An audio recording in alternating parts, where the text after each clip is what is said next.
Querido coração, que eu consiga confiar em mim, mesmo quando não recebo validação, mesmo quando sou questionada, mesmo quando o silêncio dos outros pesa.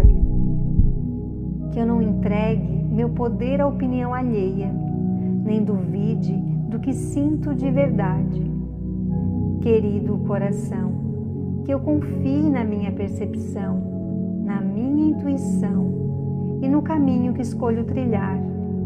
Que a minha segurança venha de dentro e não da aprovação externa. Confiar em mim é um ato de liberdade. Assim, o meu coração vibra amor e luz. O meu coração me conecta e me conduz com segurança interna e fidelidade a quem eu sou, de verdade.